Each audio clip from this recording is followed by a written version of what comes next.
Jama'a assalamu alaikum wa rahmatullahi ta'ala wa barakatuhu. Barkanku da sake kasancewa da mu a daidai wannan lokaci a wannan tasha tamu mai albarka. Idan kai ne farkon zuwa, muna roƙonka da ka daure ka danna mana alamar subscribe da liking da share domin samun nagartattun shirye-shiryenmu daga zarar mun ɗora.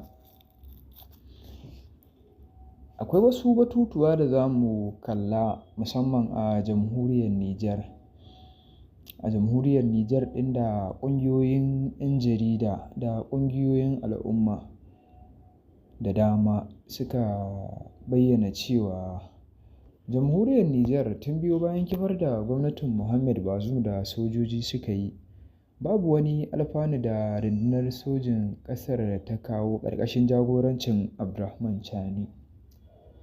Sun kafa hujjoji da cewa jamhuriyar Nijar na fama da matsalar tsaro da sauran matsi na tattalin arziki, inda suka buƙaci gwamnatin mulkin sojin ƙasar da ta mayar da hankali domin ci gaban al'ummar ƙasar.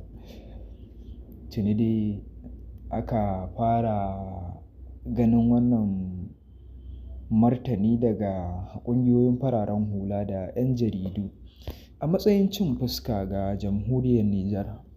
Idan ba a manta ba, a shekarar 2023 ne sojoji ƙarƙashin jagorancin Abdurrahman Chani suka hamɓarar da gwamnatin Muhammad Bazoum, wanda suka kafa hujjoji da cewa Muhammad Bazoum ya bar jamhuriyar Nijar a cikin wani yanayi wanda ba kasafai aka fiye ji ba, inda kuma ya ƙara da cewa jamhuriyar Nijar wata babbar ƙasa ce kuma wata alami ce wadda ke da ci gaba na al'umma da kuma sauran